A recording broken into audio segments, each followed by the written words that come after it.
News is a serious business. Yeah, I have to rein you in sometimes. Well, it doesn't stop us laughing at it. It doesn't stop us having an opinion on what's going on. Yeah. And it certainly will not stop us reflecting what you think. Weekdays from 6 to 9:30 on GB News.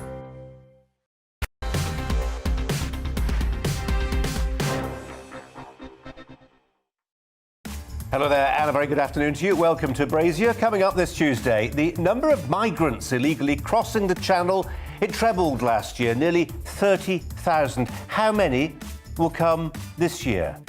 Big speech from Keir Starmer today. He says he's a patriot. What does he mean by that?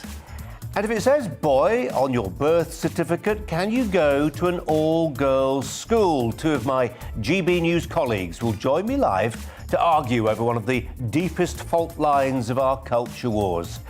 All that to come, but first the latest news headlines with Polly.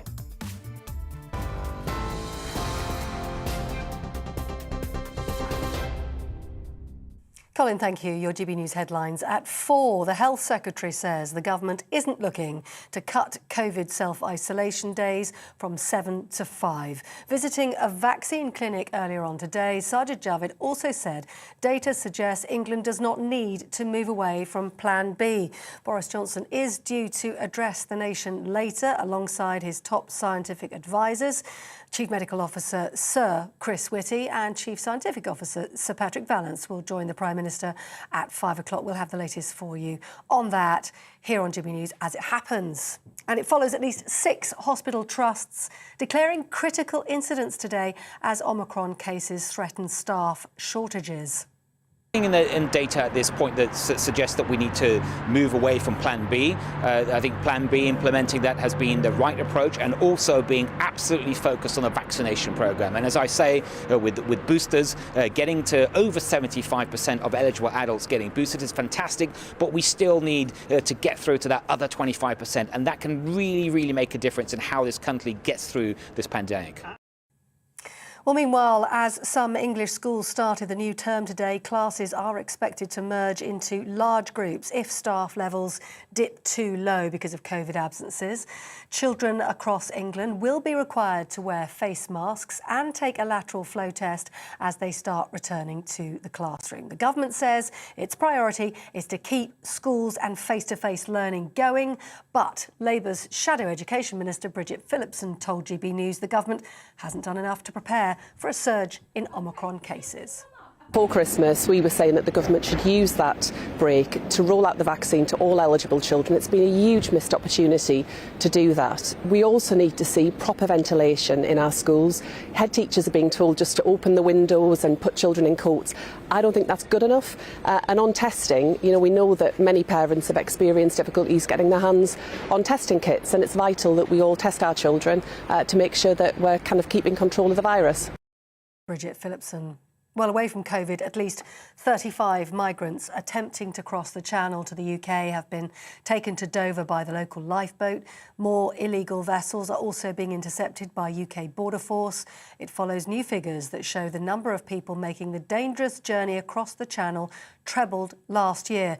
There were more than 28,000 illegal crossings in 2021. GB News Home and Security Editor Mark White says government efforts to tackle the problem were ineffective. The Home Secretary has vowed to tackle the Channel migrant crisis in 2022 by going after the people smugglers. But just 4 days into the new year, those organised criminal gangs don't appear to be getting Priti Patel's message, as the first migrants were taken here to Dover Harbour. 35 landed here by the Dover lifeboat just after 10:30 this morning. Border Force vessels are also involved in intercepting a number of other small boats. Mark White. Well, Sir Keir Starmer has insisted today Labour is a patriotic party and said if voted into government, he'd write a new chapter of its history. Speaking to local politicians in Birmingham, the Labour leader said he offered a new contract with the British people based on the principles he named of security, prosperity and respect. He also said his party would create 100,000 new start-up businesses and hubs of excellence. In the United States, a judge is going to rule on whether a civil sex lawsuit can be brought against the Duke of York. Virginia Giuffre is suing Prince Andrew for alleged sexual assault when she was a teenager. But the Duke's team deny the allegations and will attempt to dismiss the case, which is underway right now. Yesterday, a document was made public revealing the terms of a $500,000 payout from convicted sex offender Jeffrey Epstein to Miss Giuffre, which prevented her from speaking publicly. Former royal correspondent for The Sun, Charles Ray, says the legal argument does not exonerate Prince Andrew. The Home Secretary says all historical convictions for consenting gay sex will be pardoned. Priti Patel said more people would have convictions for same-sex sexual activity cleared as she expands the list of former offences in the pardoning scheme. It now includes any former crime involving consenting same-sex adults. Priti Patel says the government aims to right the wrongs of the past. And David Bowie's estate has sold his publishing rights in a multi-million-dollar deal. Warner Chappell Music has acquired access to 26 studio albums. The agreement covers hit songs like Let's Dance and Heroes, released during the British artist's 6-decade career. That's all from me for now. I'm back in half an hour. Let's get back to Colin.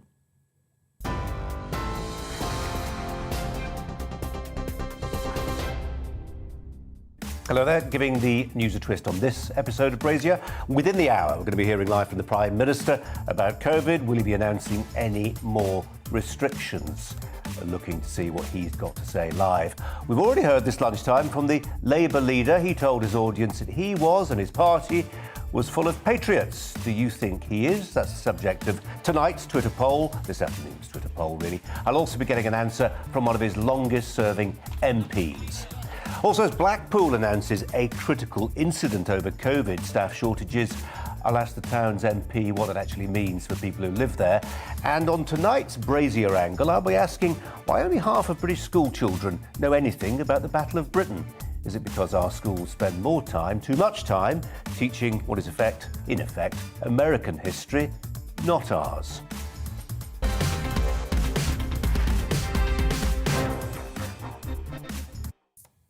So then the numbers are in. We now know that illegal crossings of the English Channel by migrants, they trebled last year. The official figure, it's a surprisingly precise one, suggesting the Home Office know exactly how many foreign nationals entered the country by sea, is 28,395. In reality, the true figure is almost certainly considerably higher than the one officially acknowledged. Well, separately, the Daily Telegraph has used a Freedom of Information request to establish how many migrants were prepared to live a lie, in effect, in order to gain access to the UK.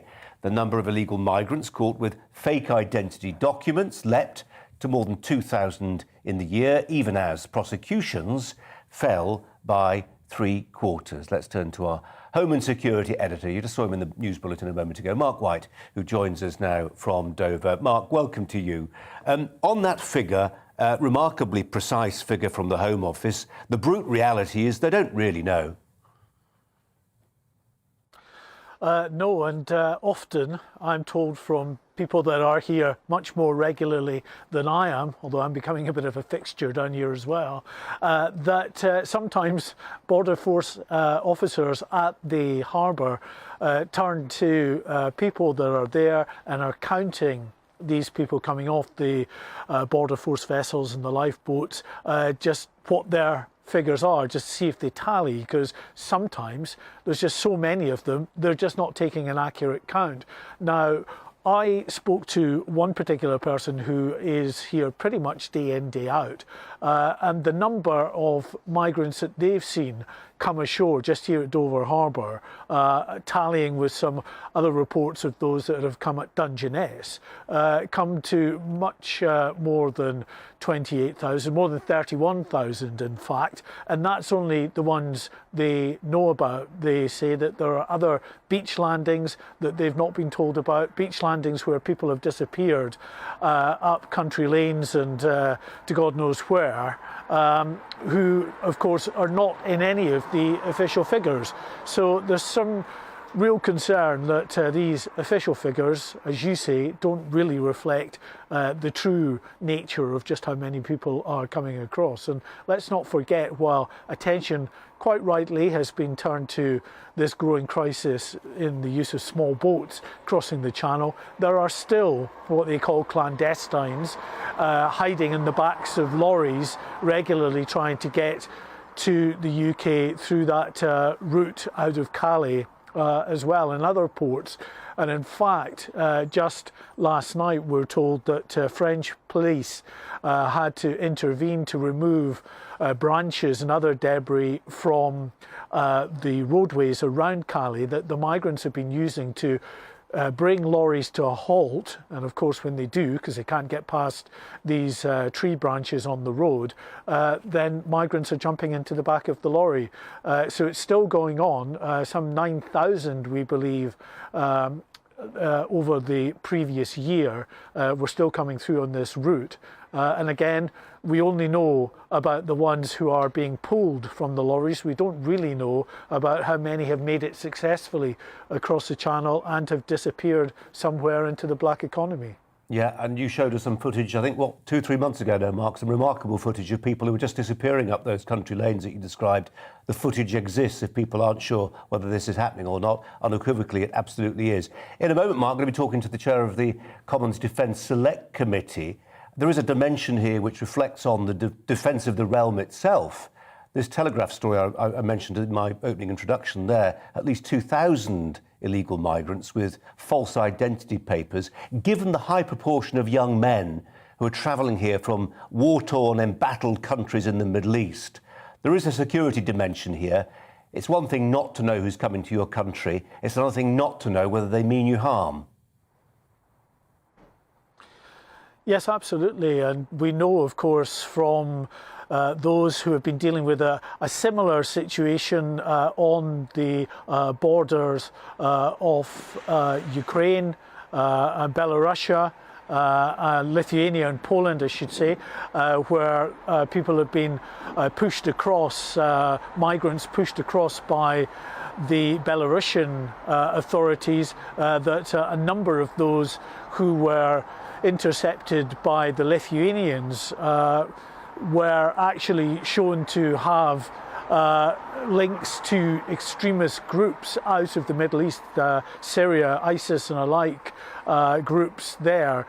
So that is of real concern. We know, of course, from recent incidents involving terror in this country as well, there are links to failed asylum seekers involved in those incidents. So there is genuine concern, especially when the migrants are told by the people traffickers that they should throw away their identity documents to make it much harder for the UK authorities to ever return them to their country of origin if they can't get a proper handle on who exactly these people are. But of course, if you can't get a handle on who they are, you are struggling in many respects to find out just what potential terrorist threat they might have as well if they're not on any database. Well, Mark, thanks very much indeed. And let's pick up exactly that point with the chair of the Commons Defence Select Committee, Tobias Ellwood. Mr. Ellwood, thanks ever so much for your time. Security editor there, making a point he's made before, that many people have made before, but in a sense is brought into sharper focus by these annual migration figures nudging towards 30,000. We do not know what proportion of that number have come here without documentation that reflects who they really are, and we certainly don't really know why all of them are coming here. It is possible some mean to do us harm. I would absolutely agree with that. I'm pleased you're focusing on this. Often when we speak about the migrant challenges, it focuses on the operational aspects of it, our cooperation with France in the Channel. It's then turned to the criminal gangs that are clearly exploiting these people who are wanting to leave very, very dangerous circumstances, as you've been outlining.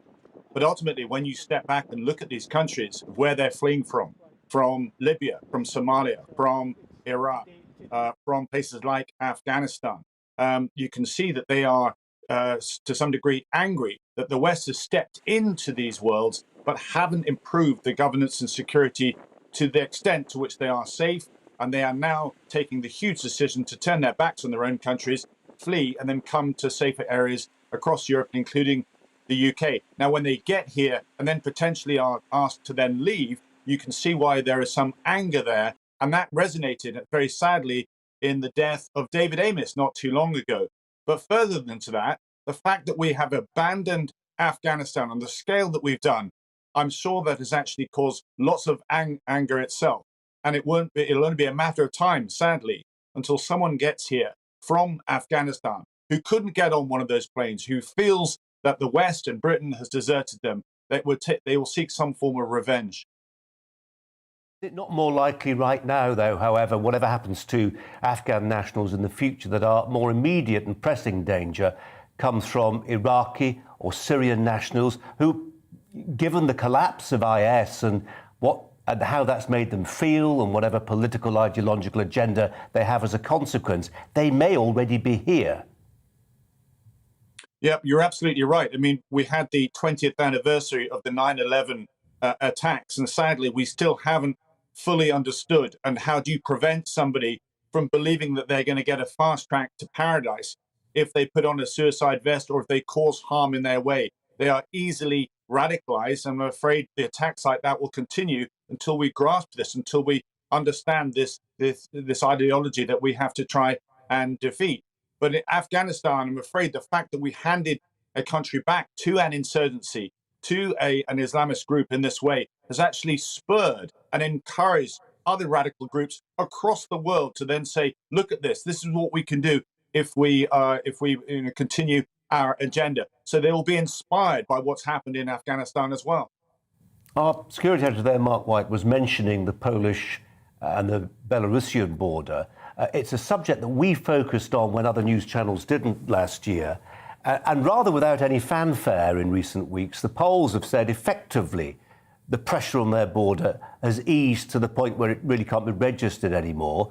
Their decision to pack their border with hundreds, if not thousands, of security officials, both police officers, riot police officers, but regular soldiers as well, some people will say has been vindicated. And within it lies proof that if you decide to hang tough, if you don't succumb to the pressure that comes from lobby groups and charities, the media and politicians, it is possible actually to deter people who want to come to your country and still allow people who deserve to come to your country to come there.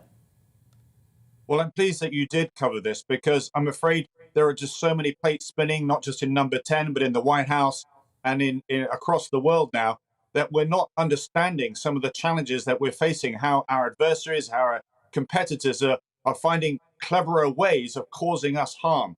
And what Belarus did by actually sending aircraft to Iraq to say that we can get you into the EU was a way of weaponizing the actual migrant challenges themselves. They, in fact, took over from the criminal gangs and what they were doing, but the West weren't quickly enough to act and prevent this from actually happening. So it was good on the Polish to stand firm, and I think we could have done probably a lot better in supporting Poland in their time of need. We did send a few engineers out, I think, to help with the earthworks and the fencing. We were, amongst NATO nations, somebody prepared in a small way to stand by them.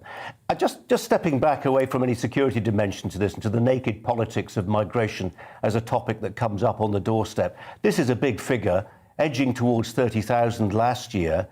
On current trends, we'll be nudging towards 100,000 for this coming year. And one of the remarkable features of what we've seen in recent months has been the fact that meteorology has no bearing anymore. It doesn't matter if it's the winter months. It doesn't matter if the seas are relatively choppy. And we've seen the tragic results that flow from that, sadly. What numbers should we expect? Well, we need to address this. You know, I touched on the fact that we need a better relationship with France to work in the Channel, to work together on that. We're not clearly doing enough to tackle the criminal gangs elements of this. But I go back to my original point, which I think was prompted by what you said with your reporter earlier. As long as there are parts of the world which become so dysfunctional, parts of the world that we, the West, have wandered into and then gave up because we didn't have the strategic patience, then I'm afraid the scale of migration will continue. And I'm afraid it's going to get worse. The numbers that we're talking about because of climate change are going to be on biblical measurements in the next couple of decades, when parts of our world, particularly in Africa, become completely uninhabitable. Where are these people going to go? They're going to head north to Europe on a scale that we really cannot even get our heads around now. Tobias Ellwood, appreciate your time. Thanks very much. Well, Britain has recorded, this is not migration data, this is COVID data, and it's particularly important given what's about to happen in the next hour. We're going to hear from the Prime Minister, first number 10 briefing since the Christmas period, and the fact some people are suggesting perhaps we're hearing too much from NHS officials, not from our elected politicians. Well, we get to hear from Boris Johnson in the next hour or so. This, the statistical backdrop to what he's going to be saying. The UK recording 218,724 new COVID cases and 48 deaths in the latest daily figure. It comes as a further 141,000 people had their booster jab. That brings the total now to in excess of 34 million. A further 19,158 people had a first dose, bringing the total to in excess of 51 million. Another 29,000 people had a second dose, bringing the total to more than 47 million. Up next, we'll speak to a former Labour shadow minister about his leader's big speech this lunchtime. Is Labour prepared to talk about tricky issues like immigration? But first, let's have a look at the weather. It's time to remind ourselves there's always another winter. Canary Islands sponsors the weather. Hello again. If you've been out today, you'll know it's turned colder. Certainly feeling cold out there this evening, exacerbated by a brisk and pretty bitter wind across the northeast. And there's some wintry showers around as well. Could turn things pretty icy through the night and first thing in the morning, particularly across northern Scotland, close to this area of low pressure. Look at those isobars really squeezing together. It's been very, very windy across the northeast with snow showers here. Blizzards in places. Now, those winds slowly easing overnight. We do have a yellow warning in place for both the winds and the snow showers coming in, potentially turning things icy across northeast Scotland. Also, the risk of some icy conditions for Wales and Northern Ireland as the showers keep going here through the night. Elsewhere, largely clear. Temperatures getting close to freezing in towns and cities, a little below in rural areas. A chilly start then to Wednesday for sure, but generally a fine sunny day. Still some showers for Wales and Northern Ireland. They should fizzle out here, and wintry showers will keep going all day across the far northeast, where the winds will continue to ease down. In fact, for all of us, the winds will be lighter tomorrow and with more sunshine. Actually, although temperatures are below average for the time of year, shouldn't feel too bad out there. A pleasant, bright winter's day. Quite quickly, though, through tomorrow evening, we are going to see a frost forming fairly sharply. As the winds ease down, temperatures are going to tumble quickly. There'll still be some wintry showers in the far northeast, but for most it's going to be dry and clear, and the temperatures will drop, even in urban areas below freezing, -1, -2, in the countryside, -5, -6, maybe -10, where there's snow lying across Scotland. And then we see a band of wet weather coming in during Thursday, so that'll pick the temperatures up, but also it will bring some hill snow to Northern Ireland, but perhaps more widely over the hills and mountains of North Wales, Northern England and Scotland, some snow for a time on the hills before it turns back to rain, and eventually things turn a little milder once more from the southwest. Canary Islands sponsors the weather. My show Farage, 7 p.m. till 8 p.m. Monday through Thursday, and there you will get opinion, analysis, debate, and I'll cover stories that nobody else dares to touch. And then for the last 15 minutes, talking pints. We're over a drink. We have a civilised conversation with someone. We very often disagree, but we do it in a grown-up way. Come and join me on Farage.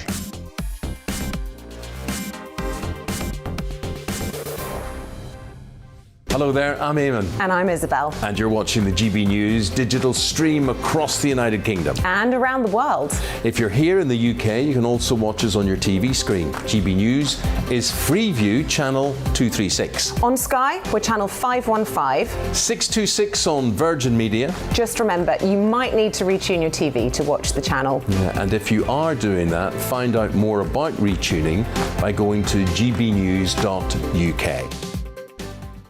Join my show Farage, 7 p.m. till 8 p.m. Monday through Thursday, and there you will get opinion, analysis, debate, and I'll cover stories that nobody else dares to touch. And then for the last 15 minutes, talking pints. We're over a drink. We have a civilised conversation with someone. We very often disagree, but we do it in a grown-up way. Come and join me on Farage.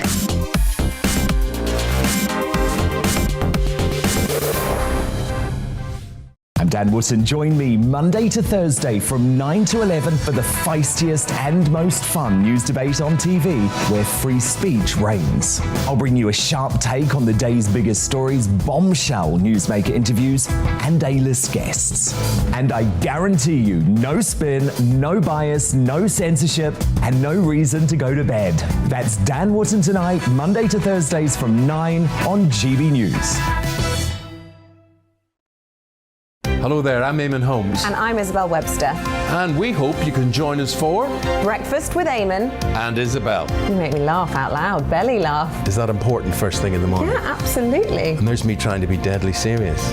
News is a serious business. Yeah, I have to rein you in sometimes. Well, it doesn't stop us laughing at it. It doesn't stop us having an opinion on what's going on. Yeah. And it certainly will not stop us reflecting what you think. Weekdays from 6 to 9:30 on GB News.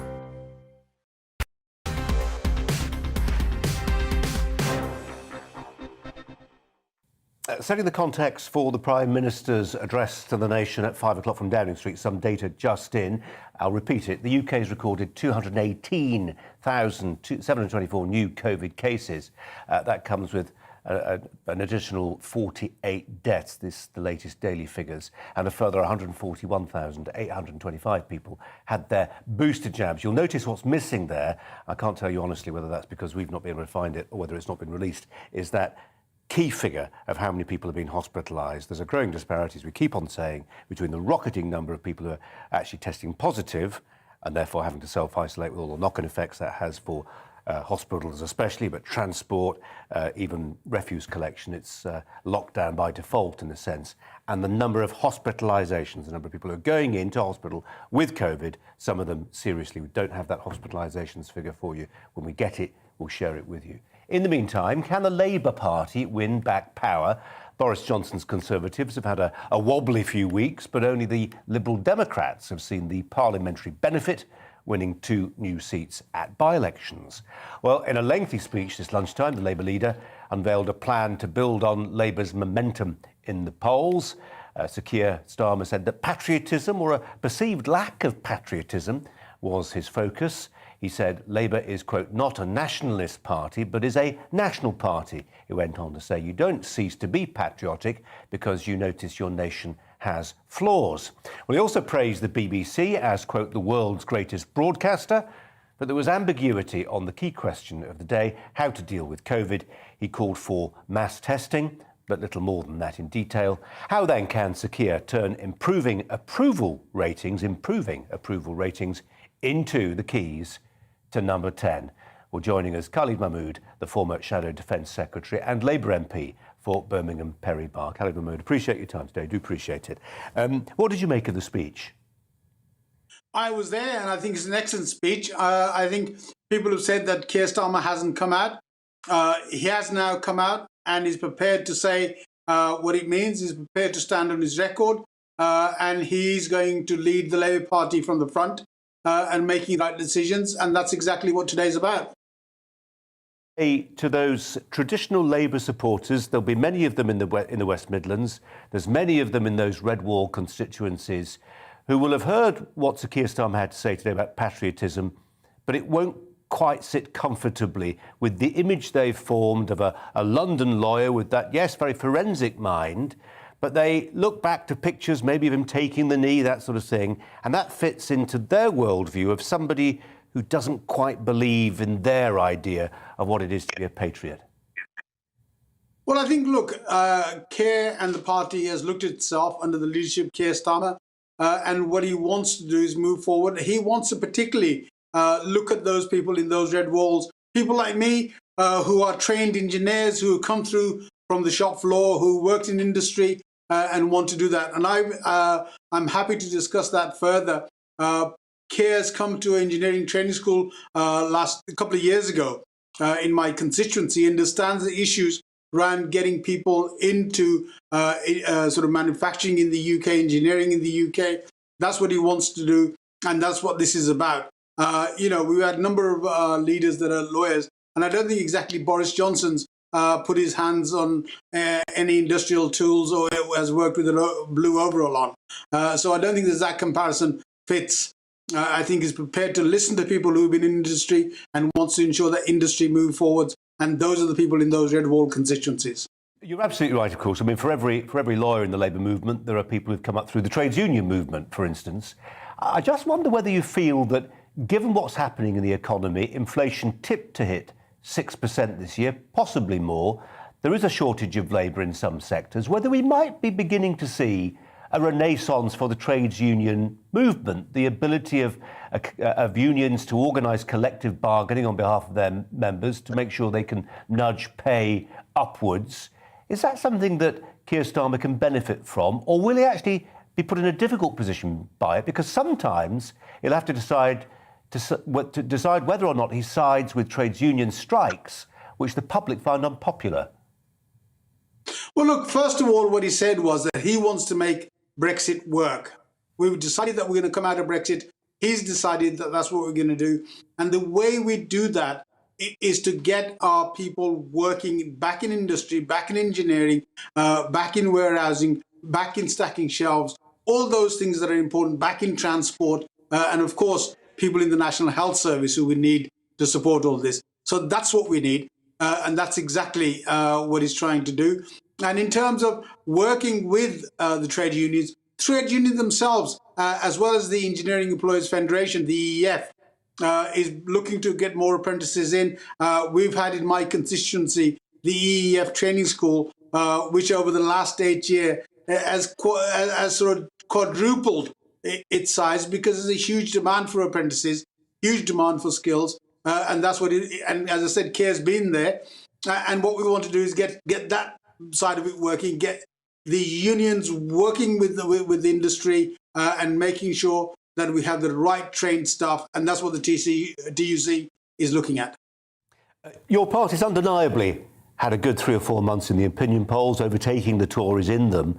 I just wonder whether you feel, as some do, that is more of a function of Boris Johnson's unpopularity than it is of Sir Keir Starmer's popularity. Well, this is what Keir Starmer said today. What he has said is that we're not relying on the unpopularity and the mistakes and the sort of the way the government's behaved. What we want to look at is what we can do positively. And that's why Keir's come in. That's why he's made the speech that he's made today. And what he wants to do is earn the respect of people. And this is the start that we're going to make. This is the way we're going to go forward. We're going to go and visit out all those traditional Labour seats, the red wall seats, as you call them, coming back to us because they'll see somebody is back interested in people who work for a living. I said this in last April, is that what we want to do is move away from woke and bourgeoisie policies and actually get into real policies. These are the real policies, and that's what Keir's calling for. Khalid Mahmood, just before we let you go, just one final question, and it's, in a sense, the most difficult of those real policies. It's our lead story today, that figure from the Home Office about the number of migrants crossing the Channel, edging towards 30,000 last year. Goodness knows where it will be by the end of next year. What does Labour do about that? Well, first of all, it's total and mitigated failure by the Home Secretary to have any sort of control or regulation on this. What the Labour Party would do is look at how we resolve the issues more closer to home, where these people are leaving for. The way that we had an exit from Afghanistan has been absolutely disastrous. And what we're doing is, rather than looking at places where people are coming out of, looking at the borders on Afghanistan and Pakistan and Iran, and look at how we can keep people there and support them there, looking at Libya, looking at Syria and those sort of places. We're just waiting for everybody to come home here, and then we're trying to stop them. So what we've got to do is have a program that works with international aid agencies, ensuring that those people are kept there. And we don't want to see life lost in our seas, has it been, and over land, people trying to get here. And so what we want to do is have a strategy to deal with it, working with mainline aid agencies, as well as working with governments and ourselves, of making sure that people are not traveling that route without being having a plan to come forward and being saved into a rightful place where they are seeking those refugees status. It's Labour's Khalid Mahmood joining us there. Thanks very much indeed for your time. Thanks a lot. Coming up on Brazier, our very own in-house rumble, Tom Harwood and Calvin Robinson will debate, should trans girls attend female schools? But first, let's bring you up to date with the latest news headlines.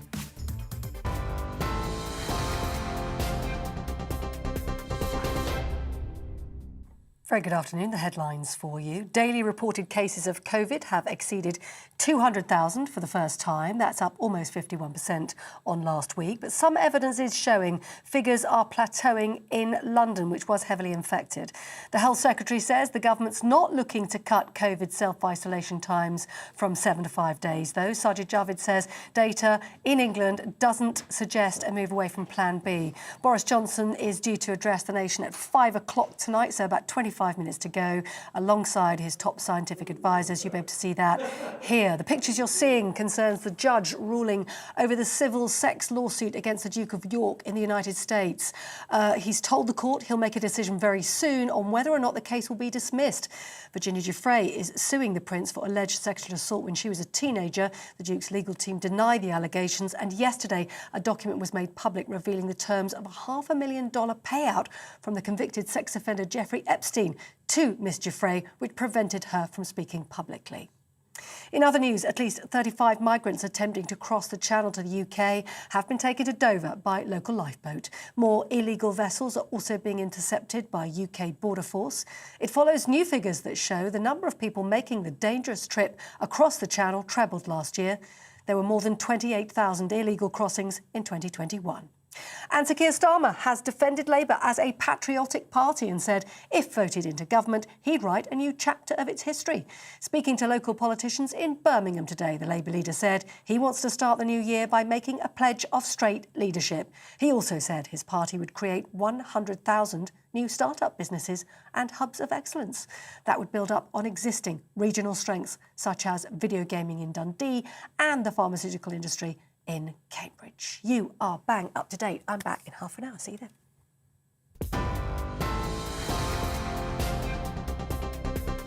Hello there, I'm Eamon. And I'm Isabel. And you're watching the GB News digital stream across the United Kingdom. And around the world. If you're here in the UK, you can also watch us on your TV screen. GB News is Freeview Channel 236. On Sky, we're Channel 515. 626 on Virgin Media. Just remember, you might need to retune your TV to watch the channel. Yeah, and if you are doing that, find out more about retuning by going to gbnews.uk.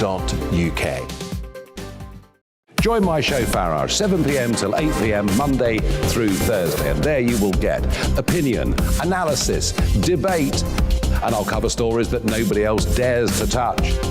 And then for the last 15 minutes, talking pints. We're over a drink. We have a civilised conversation with someone. We very often disagree, but we do it in a grown-up way. Come and join me on Farage.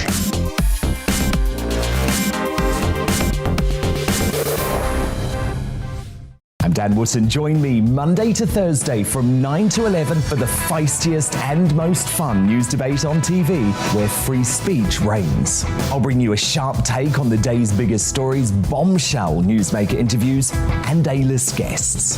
And I guarantee you, no spin, no bias, no censorship, and no reason to go to bed. That's Dan Wootton tonight, Monday to Thursdays from 9 on GB News. Hello there, I'm Eamon Holmes. And I'm Isabel Webster. And we hope you can join us for Breakfast with Eamon and Isabel. You make me laugh out loud, belly laugh. Is that important first thing in the morning? Yeah, absolutely. And there's me trying to be deadly serious. News is a serious business. Yeah, I have to rein you in sometimes. Well, it doesn't stop us laughing at it. It doesn't stop us having an opinion on what's going on. Yeah. And it certainly will not stop us reflecting what you think. Weekdays from 6 to 9:30 on GB News.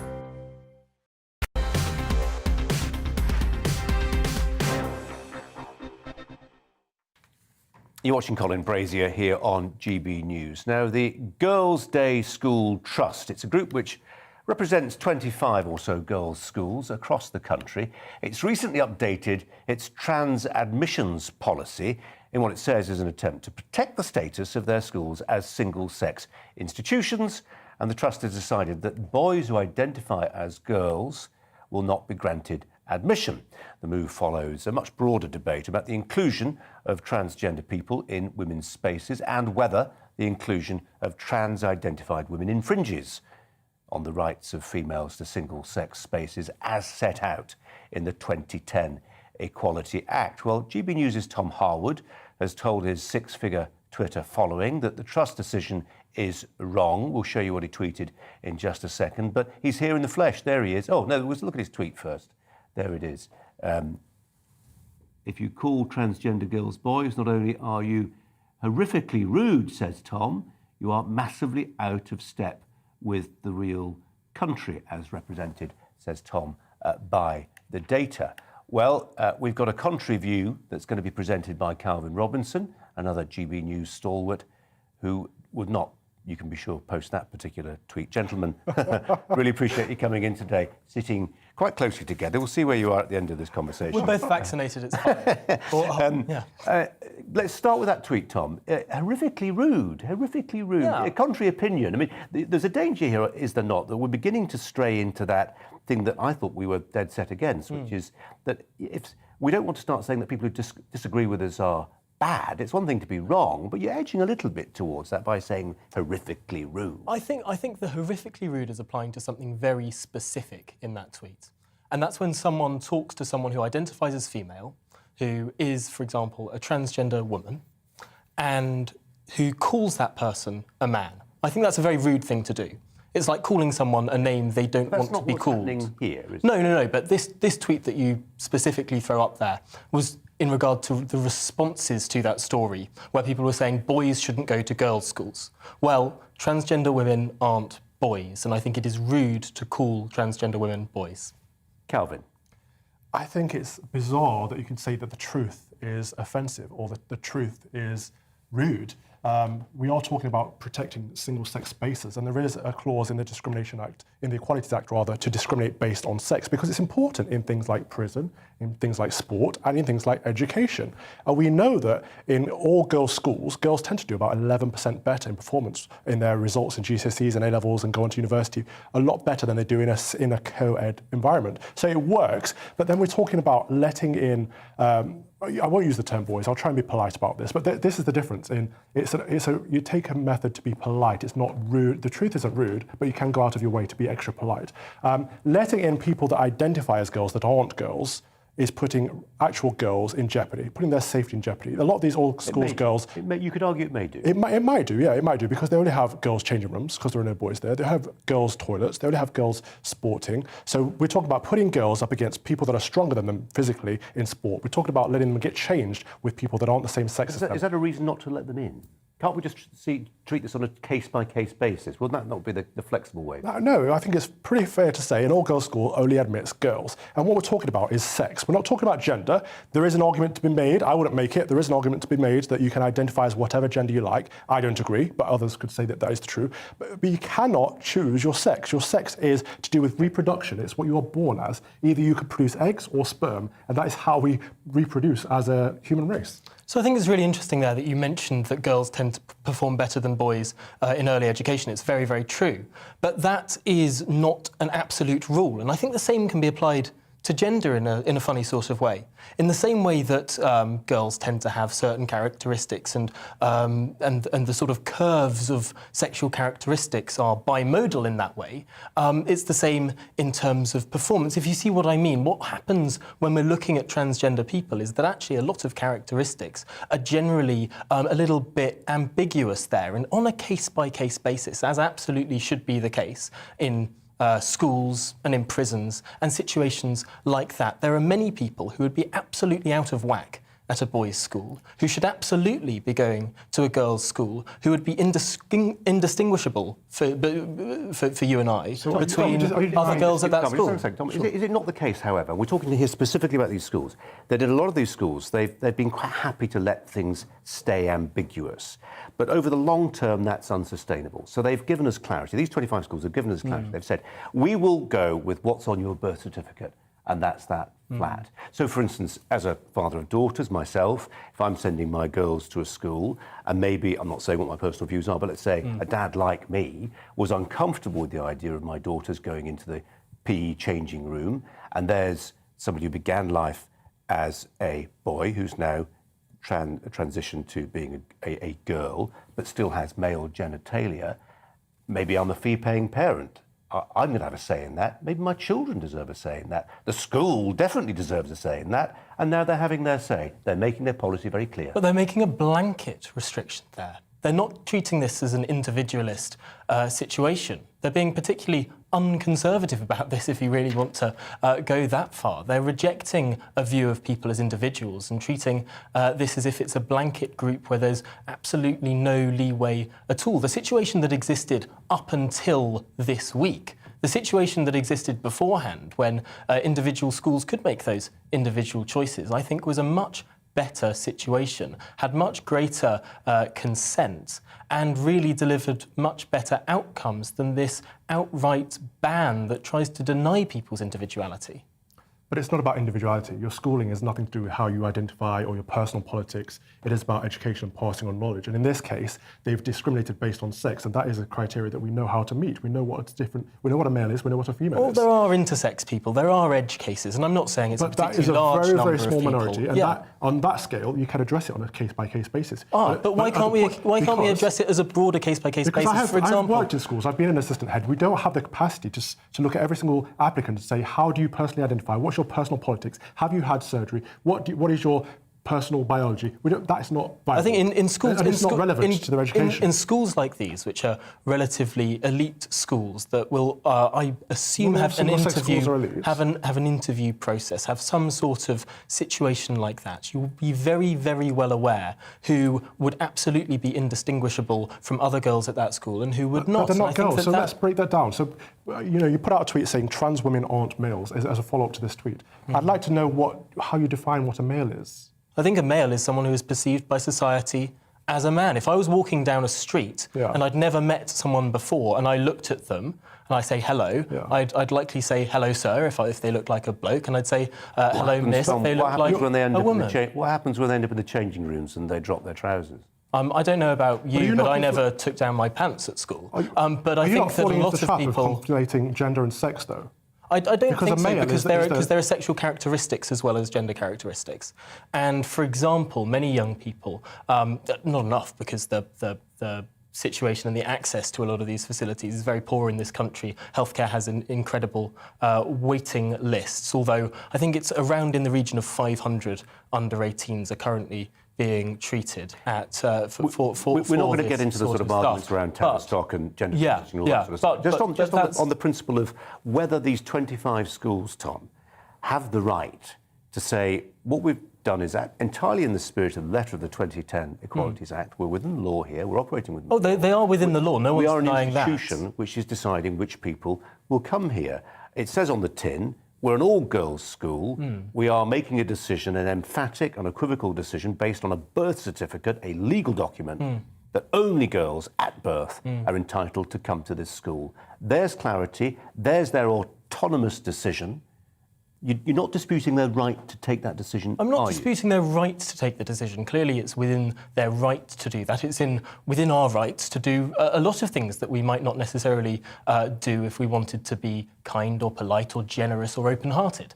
And I think that one of the interesting things in that tweet that you showed earlier, I pointed to some of the research around this. And it's just how out of step this decision is with the views of the British people as a whole. And as a whole... Can we pull up the tweet? As a whole, the British people are actually very in favour of transgender rights. They're likely to say that trans women are women and trans men are men. Actually, women in general are overwhelmingly more likely than men. It's to say it's 52% of women who say trans women are women, whereas only 33% who say they're not. Well, look at those statistics. 31% of the British population said that sex is based on physical characteristics. 18% said they don't know. So the vast majority were not in favour of what you're saying they were. And those are two different surveys there. 18% say that you should refer to someone only as the gender they were born as. That's the minority, exactly. The vast majority 18% say that they'd refer to a trans woman as a boy. That's a tiny, tiny proportion. That's a small number of people who would choose to go out of their way to be rude towards a trans person. It's not being rude, admitting facts. Look, there are very clear biological differences between men and women, between males and females.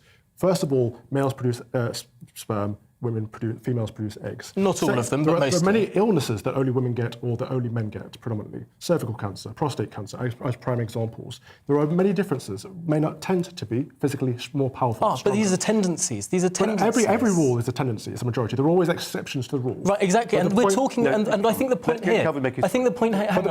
If we take away, what we're doing here is we're erasing women. We're saying that women don't exist. You choose to be a woman or not. And what we do there is we erase the argument that women are fought for. I think it's dangerous to say it's a choice. No, because you're basing sex on something else. You're arguing about gender. I'm talking about sex in that it's about reproduction. And this is why people have shaped, over the centuries, men have shaped laws in order to control women's liberties through their reproduction. When we talk about sex-selective abortion, when we talk about FGM, when we talk about all these battles that women have fought so hard for years and centuries to kind of get some say in their own individuality. And you're a person who fights for individuality. So Absolutely. It's surprising to me that you're fighting against women being women. I don't see how any of this is relevant to the situation. Could I identify because I don't think that you would particularly want to. Could I? So I think you're implying it's a choice. Nonsense. I think you're implying it's a choice, and I think that's a really dangerous road to go down, because clearly it's not, and clearly for these people who go through this incredibly stressful situation. There are individual cases, and we shouldn't focus. Hard cases make bad law and all the rest of it. We shouldn't focus too much on individual cases, but it's an undeniable fact, isn't it, that there are sometimes people using opportunities to change their gender to their advantage. And I'm thinking, for instance, if you are somebody who's been accused and convicted of a sex crime, you're about to be sent to a man's prison, it might be in your interest, for instance. It's not inconceivable, is it? That at that point you say, actually, my life will be easier in a women's-only prison.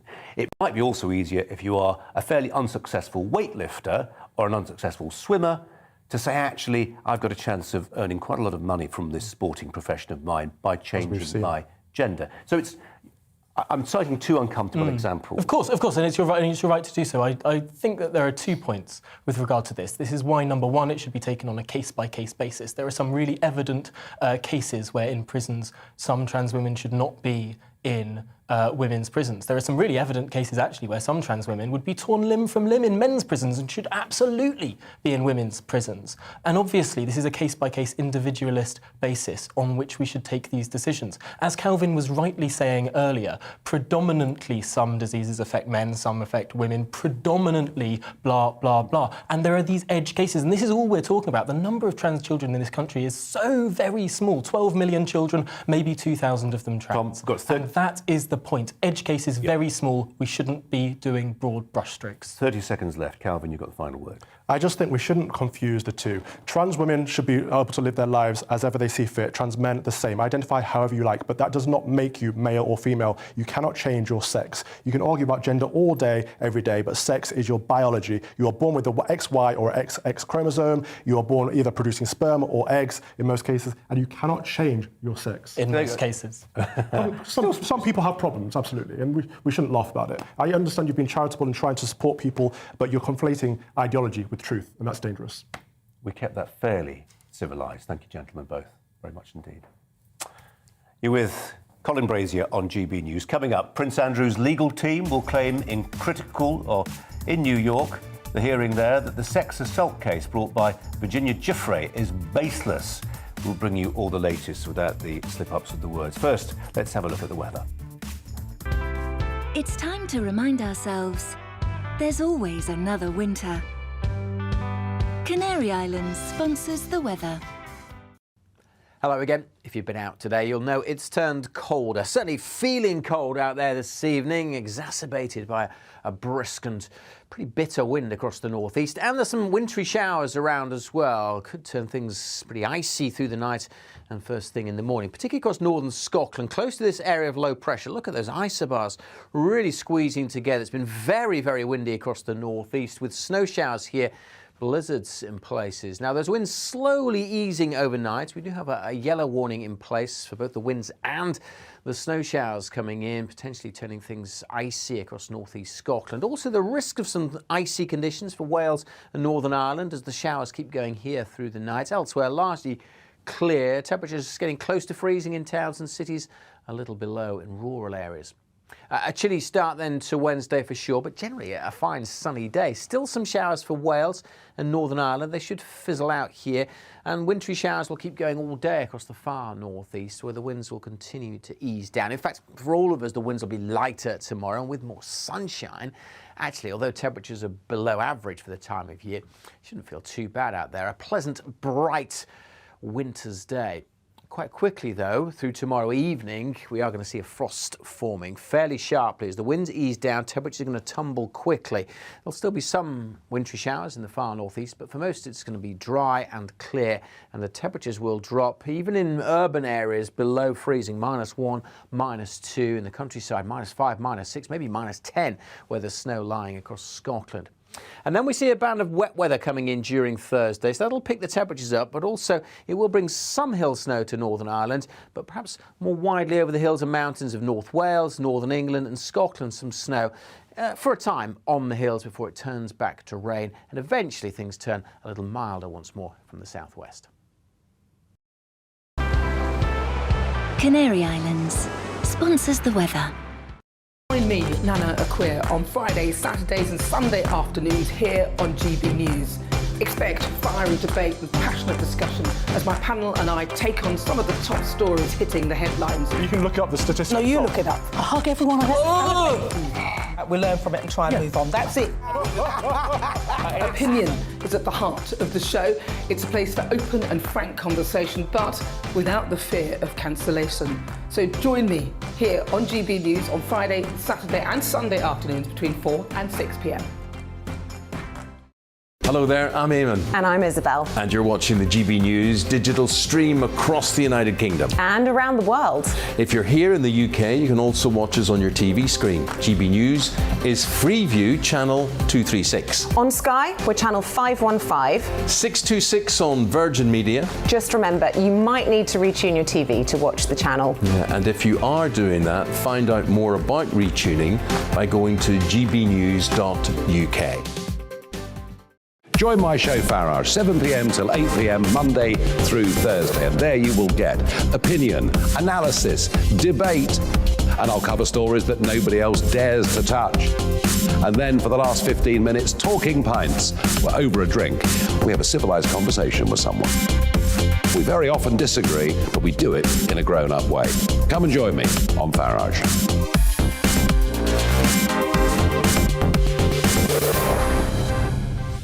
I'm Dan Wootton. Join me Monday to Thursday from 9 to 11 for the feistiest and most fun news debate on TV, where free speech reigns. I'll bring you a sharp take on the day's biggest stories, bombshell newsmaker interviews, and A-list guests.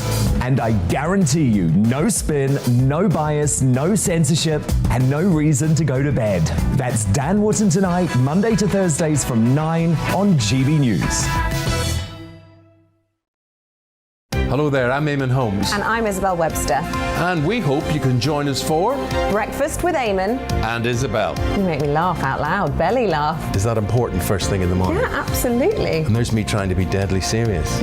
News is a serious business. Yeah, I have to rein you in sometimes. Well, it doesn't stop us laughing at it. It doesn't stop us having an opinion on what's going on. Yeah. And it certainly will not stop us reflecting what you think. Weekdays from 6 to 9:30 on GB News.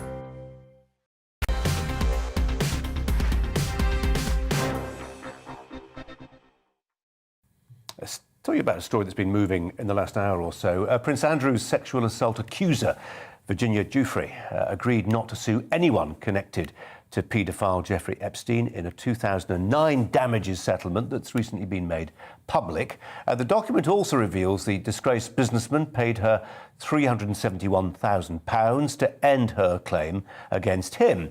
Prince Andrew's lawyers hope the document will end Virginia Giuffre's civil lawsuit against him for allegedly sexually assaulting her 20 years ago after she was trafficked to the prince by Epstein. Prince Andrew denies those claims vehemently, obviously. His lawyers will attempt to throw the case out today. Let's talk to Ellie Costello for the latest developments. I think she's with me. Ellie, what can you tell us? Hi, Colin. Well, that hearing has just concluded in a New York courtroom where Prince Andrew's lawyers and Virginia Giuffre's lawyers concluded their statements virtually, and Judge Kaplan has now left the courtroom to preside over his decision. He has promised that that decision will come very shortly, in his own words. And Prince Andrew's lawyers were arguing for that civil lawsuit against Prince Andrew to be thrown out, and that concerns Virginia Giuffre seeking damages for the alleged sexual assault by Prince Andrew on 3 occasions when she was a teenager. Now, these are all claims that are strongly denied by Prince Andrew, and he has consistently denied any wrongdoing. Now, in those concluding statements about 30 minutes ago, the Duke of York's lawyer, Andrew Bretler, said that the case against his client should be absolutely dismissed. He called it baseless, and he said that Virginia Giuffre has given plenty of interviews all over the world and then files this lawsuit. He said it's unfair, unjust, and it should be dismissed. He also said that Virginia Giuffre does not articulate what happened to her allegedly between herself and the Duke. A lot of the emphasis, Colin, was on this clause in that settlement between Epstein and Giuffre that came out last night. This clause which Giuffre agreed not to sue any other potential defendant, and it was clear today that Prince Andrew's lawyers want him to be seen as a potential defendant. They want him to be protected by this settlement. Giuffre's legal team say that this is irrelevant because this did not happen in the state of Florida. We're expecting an answer from Judge Kaplan shortly.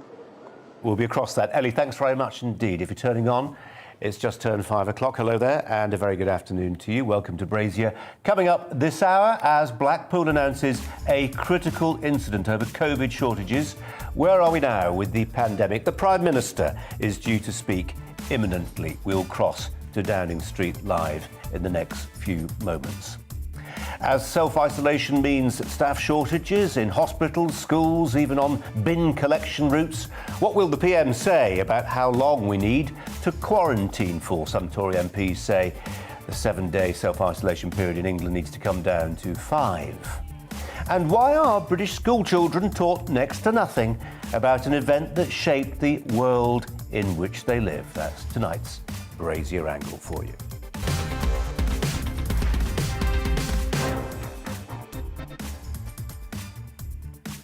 We're going to be going across to Downing Street very shortly for the Prime Minister's address. In fact, it's in the nature of things. Here he is. Thank you very much for joining us. Our United Kingdom is in the midst of the fastest growth in COVID cases that we've ever known. Previous waves of the pandemic didn't have a single day with more than 100,000 new cases reported. One day last week, we had 200,000 people test positive. And the latest figure today is another 218,000, though with that includes some delayed reports. So anyone who thinks our battle with COVID is over, I'm afraid, is profoundly wrong. This is a moment for the utmost caution. But our position today differs from previous waves in 2 crucial respects. First, we now know that Omicron is milder than previous variants, so while hospital admissions are rising quickly, with over 15,000 COVID patients now in hospital in England alone, this is not yet, thankfully, translating into the same numbers needing intensive care that we saw in previous waves. Second, thanks to the fantastic national effort to get Britain boosted, we now have a substantial level of protection, higher than any of our European neighbours, with over 34 million boosters administered, including in England, reaching more than 90% of the over 70s and 86% of the over 50s. And so, together with the Plan B measures that we introduced before Christmas, we have a chance to ride out this Omicron wave without shutting down our country once again. We can keep our schools and our businesses open, and we can find a way to live with this virus. But the weeks ahead are going to be challenging, both here in the UK and across the world. There is no escaping the fact that some services will be disrupted by staff absences. But we've been working through Christmas to prepare for this wherever possible. And if we all play our part in containing the spread of this virus, the disruptions we face can be far less severe than a national lockdown, with all the devastation that would bring for the livelihoods and the life chances of our children. So, the government is acting to protect critical national services, to keep supply chains open, and fortify our NHS to withstand the pressures ahead. We've identified 100,000 critical workers in areas from food processing to transport to our border force, and from the 10th of January, we'll be rolling out lateral flow testing for all these workers, available on every working day. We'll be sending testing kits directly to these organisations and liaising with them on the logistics. We've asked qualified teachers who have left the profession to come back and help fill temporary absences, and I want to thank them and all teachers, parents and pupils for taking the precaution to test yourselves and to wear a mask in the classroom, enabling vital face-to-face education to continue. We're increasing NHS capacity by building on-site Nightingale hospitals, as well as creating 2,500 virtual beds where people can be safely treated at home. We've bought more antivirals per person than anywhere else in Europe. Those are the tablets which reduce your chances of going to hospital once you've caught COVID. We're mobilising our volunteers, the emerging territorial army of the NHS, and we're working to identify those NHS trusts which are most likely to need actual military support so that this can be prepared now. As our NHS moves to a war footing, I will be recommending to Cabinet tomorrow that we continue with Plan B, because the public have responded and changed their behaviour, changed your behaviour, buying valuable time to get boosters in arms and help the NHS to cope with the Omicron wave. So please, carry on observing those measures for now, work from home if you can, wear face coverings on public transport and in indoor places, and take a test before you go to a high-risk venue or meet those who are elderly or vulnerable. And of course, follow the relevant rules if you live in Scotland or Wales or Northern Ireland. Above all, if you haven't already done so, please, please get that booster. Since I launched the Get Boosted Now campaign on the 12th of December, we've delivered 10 million extra boosters across the UK. We've doubled the rate of vaccination from 450,000 doses a day to a peak of more than 900,000. We matched the NHS's previous record day and then beat it again and again, and we met our target of offering a booster to every eligible adult a whole month early. The freedoms we're able to maintain in the teeth of this Omicron wave have been made possible by the number of people getting boosted. And I want to thank again everyone who assisted in this extraordinary national effort over Christmas. Our GPs and their teams, pharmacists, everybody in our fantastic NHS, the thousands of volunteers, the ingenious initiatives of local communities like the one in Redbridge Town Hall, which vaccinated 1,700 people on Christmas Day. And every one of you who has come forward and done your bit by getting jabbed. But there are still almost 9 million people eligible who haven't had their booster. And it's absolutely heartbreaking that as many as 90% of those in intensive care with COVID have not had their booster. And over 60% of those in intensive care have not had, with COVID, have not had any vaccination at all. People are dying needlessly because they haven't had their jabs and they haven't had that booster. And there are 2 million booster slots available this week alone. It's already the case that to travel to some countries, you need a booster to be considered fully vaccinated. And it's likely that within weeks, this will increasingly become the norm. So, if you haven't done it already, get yourself boosted this month. Exactly a year after the UK administered the first AstraZeneca vaccine, a British invention that has enabled 2.5 billion jabs around the world, the best way to contain this virus, help our NHS and keep our country open is to get boosted. So please, get boosted now. Thank you, and Chris, over to you for the slides. Thank you, Prime Minister. First slide, please. This is a familiar slide, the number of people testing positive for COVID-19 in the UK, and I think everybody knows there has been a very substantial increase over the last few weeks. Next slide, please. I thought, however, it was probably sensible, because there have been significant changes in the way testing is done, better to actually just look particularly at the Office for National Statistics, ONS data, which is in the public domain, and there will be updates on this soon. And as you can see, these dots represent how many people had COVID at various points in time going back to May 2020 using the same methodology. And the extraordinary increase on the far right, where we've now got to the situation where in the last week they have reported 1 in 25 people in England had COVID, more in some areas, around 2 million people in all. And the expectation is those numbers will in fact go up. Next slide, please. As several people have commented, and one of the good things that we've learned since the last time we did a press conference on this is data both from South Africa but also now all around the world, including the UK, demonstrating that there are lower rates of hospitalisation. But lower does not mean there are not hospitalisations. There are significant numbers. And just to give some kind of feel for this, at the moment there are just over 15,000 people in hospital in England. The data here are for the UK and are slightly later in time. If we went back to mid-December, when we were still with the Delta wave, the number in hospital was between 6,000 and 6,500. So a very substantial increase. People are not admitted to hospital in the NHS in winter unless they have a clear need for hospitalisation. And then to compare it to the previous waves, the wave that we had in the early part of 2020 had 18,974 people at the absolute peak. So we are relatively close to that initial peak. The January peak last year was higher. Next slide, please. If we look around the country, we can see obviously quite a variety of different patterns. London has been in advance of the rest of England and indeed other parts of the United Kingdom. The numbers, however, are still going up. There may be some slowing, but they are still going up.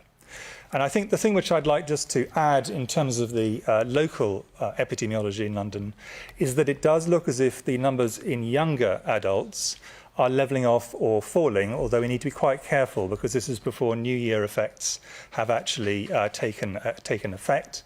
But rates in older people look as if they are still going up, and these are the people who are much more likely to be hospitalised. And the thing which is likely to reduce that, to go back to the Prime Minister's point, is the fact that people have got boosted, but that anybody who has not been boosted as eligible really should do so. I think the idea that this is a mild disease as opposed to less likely to be hospitalised, I think is easily demonstrated to be incorrect based on these data. Next slide, please. There's quite a bit of commentary, and I just wanted to put some numbers on this about whether people are primarily in hospital because of COVID or because they have it incidentally. They have another medical problem, but they have COVID on top. There are, of course, people with both. That's been true all the way through the pandemic. The majority of people who are admitted and have COVID will actually have COVID as their primary reason for admission. But obviously there are people who that is also a significant minority where that is not the case. They're in blue and the orange data are for people who've got a primary diagnosis of COVID. Next slide, please. One thing which we have seen, and which is obviously extremely good news compared to where we were with previous waves, is that the mortality rate does not appear to have risen.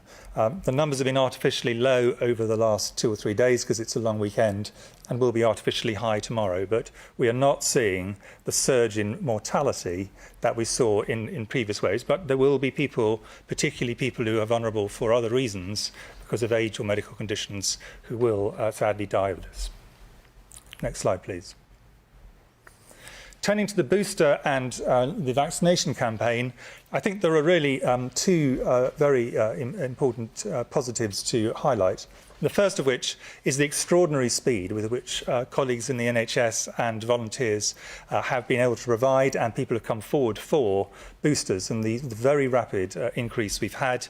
And additionally, and this is extremely important, people who have previously had no vaccines have come forward for their first vaccine, and people who'd previously had a first vaccine have come forward for their second.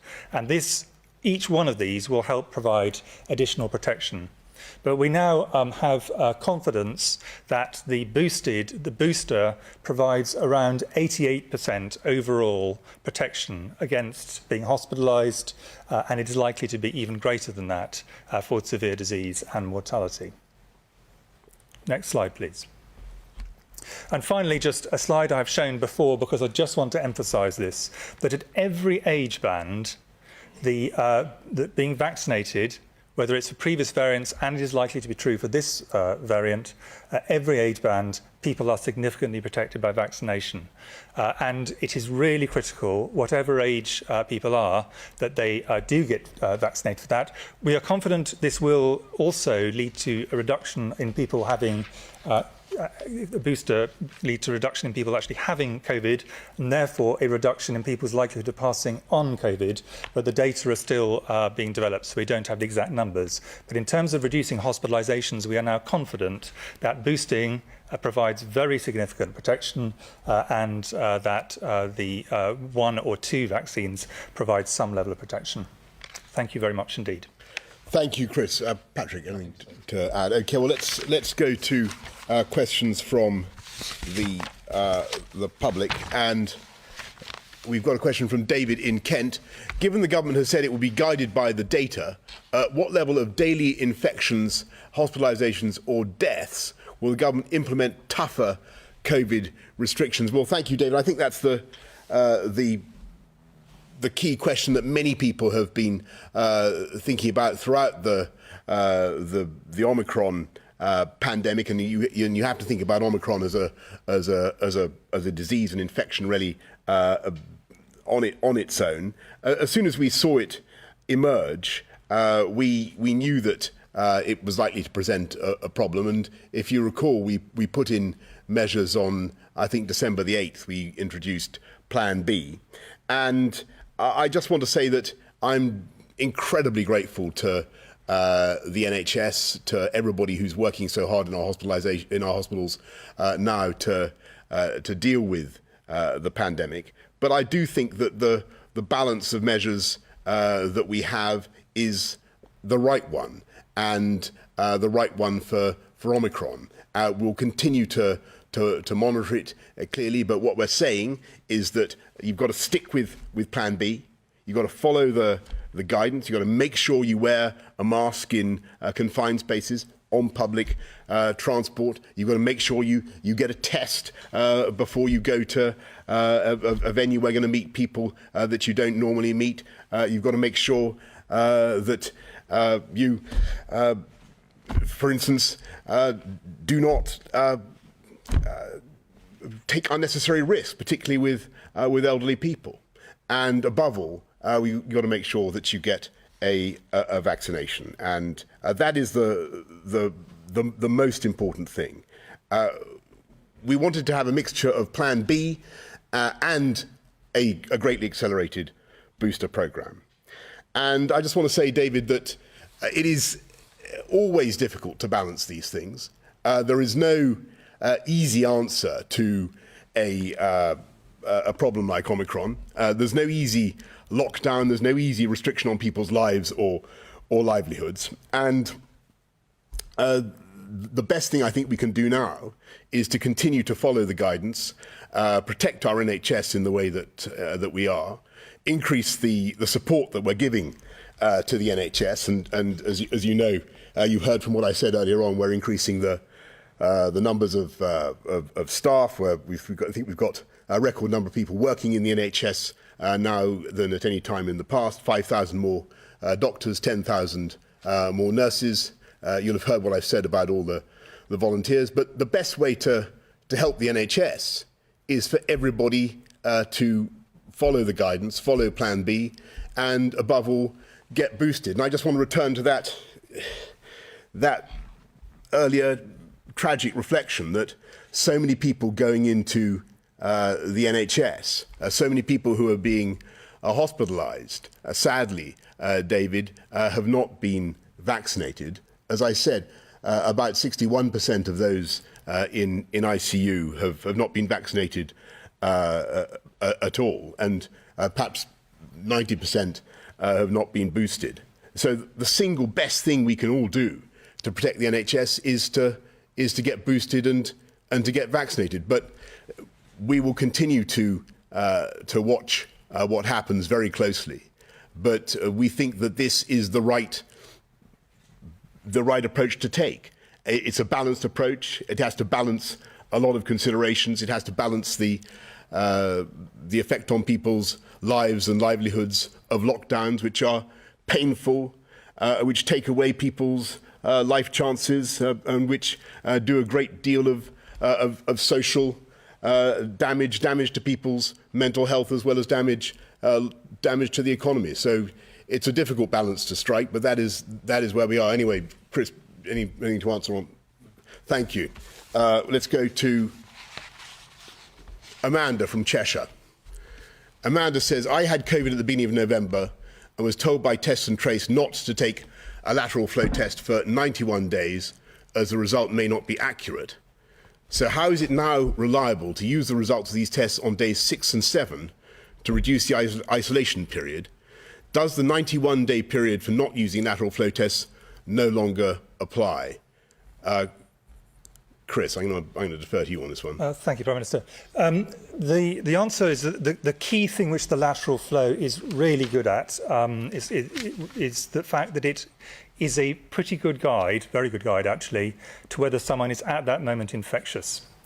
And so the reason that we feel it is a useful tool to allow on day 6 and day 7, if someone is isolated because they know they've got COVID, to day 5, and then they have a negative test on day 6 and a negative test on day 7, we have confidence they're much less likely to be in any way infectious to other people if they then leave isolation than if they had not done those tests. So that's the reason why adding those tests on allowed ministers to decide to move from 10 days isolation down to 7, but the last 2 you do the lateral test because they're very predictive of how infectious someone is. Obviously, if they're still positive, then they do need to stay in isolation until it goes negative. The PCR tests, which are the other way of testing, they can remain positive for a long time after someone has had an infection, including beyond the point where they are infectious. So the reason that we find the PCR is extremely good because they're very sensitive, and they're extremely good because they tell you which type of variant of COVID has got many advantages, but the lateral flows are really good at helping to determine whether someone is infectious at that point to other people. Thank you. Let's go to Hugh Pym now from BBC News. Thank you, Prime Minister. Would you say it's now unlikely or highly unlikely that further restrictions will be introduced in England? And a question for Sir Patrick and Sir Chris. How worried are you about what might yet happen, and what do you think might be a threshold requiring further action?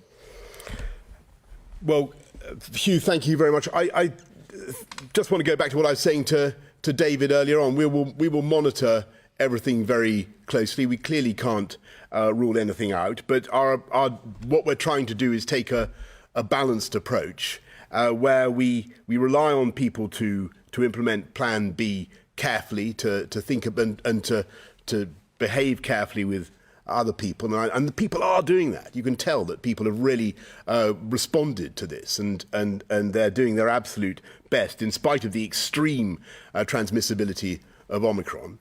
What we're also doing is massively accelerating the booster rollout, and it's gone incredibly fast. I think that at the moment it depends, and to be absolutely frank with you, I think it depends on the whether the virus will behave in the way that perhaps it's behaved in South Africa, whether it peaks, how quickly it blows through. But if you ask me to guess, I would say we have as I said earlier on, I would say we have a good chance of getting through the Omicron wave without the need for further restrictions, and without the need, certainly, for a lockdown. I think that the reason we're in that position, unlike many other countries in the world, certainly unlike many other countries in Europe, is that we just have such a high level now of booster protection. But that is no reason for everybody not to get more. So in terms of the what do we think going forward? Well, we know two things well, and that is this is very transmissible, and we have extraordinarily high levels of infection at the moment, as indeed do many other countries. So large numbers of people have the disease. We also know that this is not as severe. There's a reduced chance of hospitalisation. That's now clear. It's a mixture of the virus itself perhaps being less severe and the immunity that's in the population, but the chance is down by somewhere between 50 and 70% in terms of getting into hospitalisation. So those two things together mean we've got a chance of more people going into hospital because of the degree of infection and some lesser chance because of the mildness. What we don't know, and these are two things that we don't know that are key, we don't know exactly when the peak's going to occur or how big the peak's going to be. That's one thing that will determine how much disease comes on in terms of hospitalisation. And the second really important thing is that this has largely been an infection amongst younger people up until now, and it's moving up the age range now. And as it moves up the age range, you would expect to see more hospitalisations, and we don't know for sure how that's going to manifest and what degree of disease. So I think with the degree of infection we've got, we are going to see more hospitalisations for sure. 15,000 per day at the moment. That I expect to increase, and that of course will be associated with increased pressure and ultimately of course with some fatalities as well. And I think what we now need to look for is when this peaks and starts to come down. Can I just add to that? I mean, I think that from a health service point of view, I kind of divided into some different sort of groups. I don't think we think that the ICU pressure is going to be what it was in previous waves, but there is very substantial pressure on the emergency service part, ambulances, A&Es, and my colleagues in the NHS who are in the emergency side are having an extremely difficult time because they've got a simultaneous wave of people coming in with COVID on top of the usual winter pressures, and you've got a wave of people who are off sick because they have got COVID or indeed for other reasons, but COVID is very substantially contributing to that. As Patrick said, we would expect the peak in younger people to come before the peak in older people, so it may well be that the workforce problems start to decrease before we start to see any decrease in the number of people coming into hospital. In fact, they could still very well still be going up for some time. So I think I would just associate those two. And of course, workforce problems also apply to things like people's transport, all the critical services and so on. So I think they will end up in two slightly different places because of this age effect. In terms of threshold, for the NHS, it's less that there is a single threshold and more that little by little routine and then urgent but not emergency and then so on, things are rolled back. So it's a little by little the NHS has to retreat to the most urgent things over time. And obviously we hope that that we can still keep urgent but non-emergency services running everywhere, but in every winter there's pressures. In every winter there are times when hospitals have some difficulties. What COVID of course will do is make that considerably more difficult. So it'll be patchy in different areas of the country, it'll be patchy at different points along the epidemic, and it won't reach a threshold, but there will certainly be some hospitals, some areas of the country which will come under very substantial pressure over the next couple of weeks. And again, just to build on something that we said at the outset, when you could see how transmissible Omicron was, there are three things really that cause the big worry. Hospitalisations as a key thing to keep an eye on, staff absences as a second, and that things like the testing infrastructure become incredibly stretched as you get to these very high numbers and therefore become difficult to operationalise. Thanks very much, Hugh. Emily Morgan of ITV. Thank you. Prime Minister, you say that we have a chance to ride this wave out without having extra restrictions, but isn't the cost of that patient care? Are you absolutely confident that all patients will be cared for safely in the coming weeks? Thanks, Emily. Well, of course, I want to thank the NHS for what they're doing. They're doing an amazing job. And yes, and as I've said before, I know that they are now, as Chris and Patrick have also said, the NHS is now under a lot of pressure. But I'm also confident that we can get through it. And what we're doing is supporting the NHS in any way that we can, and we will continue to do that. But what we need to do is to remember a few things. First of all, lockdowns, further restrictions are not cost-free. They're not cost-free for lives, for livelihoods, for life chances, closing schools. These are very, very difficult things to do and have long-term consequences.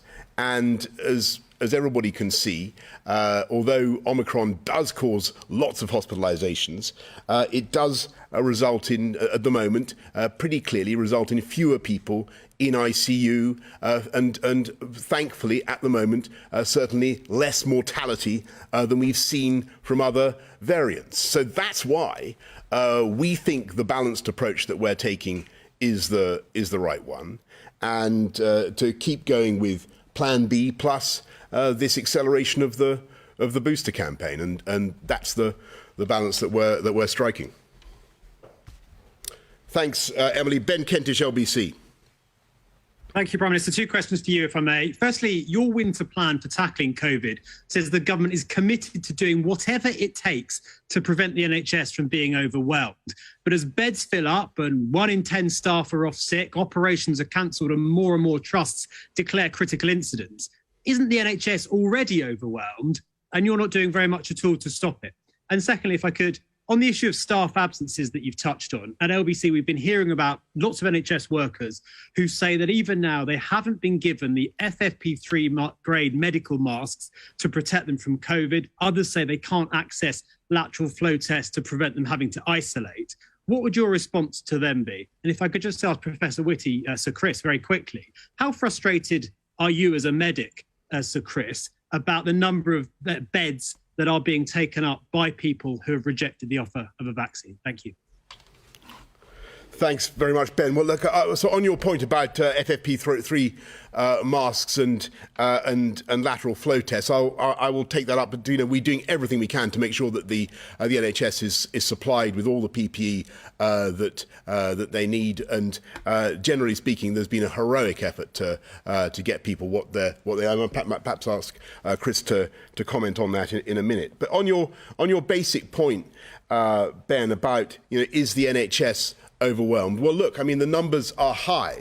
The numbers of people going into hospital right now are high. That's clear. And there are 15,000 currently in COVID patients in the NHS in England. Those, as you'll have heard from Chris, not all of those are there wholly and entirely because of COVID. Some of them, perhaps 25-30%, have contracted nosocomial infections. So you've got to think about that factor. You've also got to recognise that this is a milder variant in the sense that it keeps people in hospital perhaps for a shorter period. That's not in any way to minimise the pressure on the NHS now. It's not where it was, clearly it's not where it was in the January peak yet. The best way that I think we can prevent that is to continue with the strategy that we've set out, and that is everybody being sensible, following the guidance, implementing Plan B, but also getting boosted. And to your point, Ben, about people who haven't been vaccinated. I mean, how absolutely crazy it is.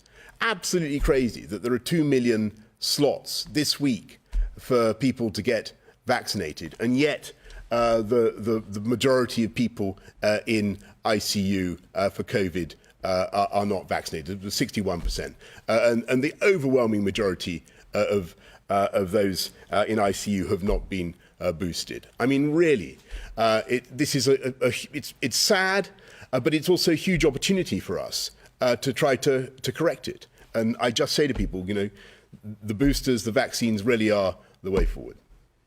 The Prime Minister asked me to comment quickly on FFP3. I mean, I think there are two separate questions, really. There's a question about a technical question for which there is a debate about what are the situations where it's useful and which are the situations where it isn't. Nobody wishes to wear an FFP3 if they don't need it. They're not much fun to work in. But on the other hand, they must have them when they are in the right place, and that's a technical discussion. And then there were several different views on it.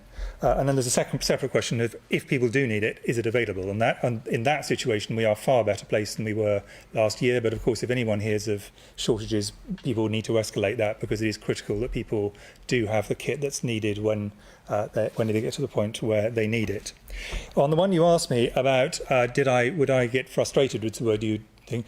I would say my experience of having talked to people in that situation is I'm rather saddened, because the great majority of them, they're not anti-vaxxers in the ordinary sense with sort of really weird ideas. But essentially, there are three questions people want to know an answer to. They want to know, is this disease important enough to be vaccinated against? And I can say very clearly, the fact they're in hospital means pretty clearly this is a serious disease. This is still a serious disease. The second question is, do the vaccines work? Well, we're very confident the vaccines work.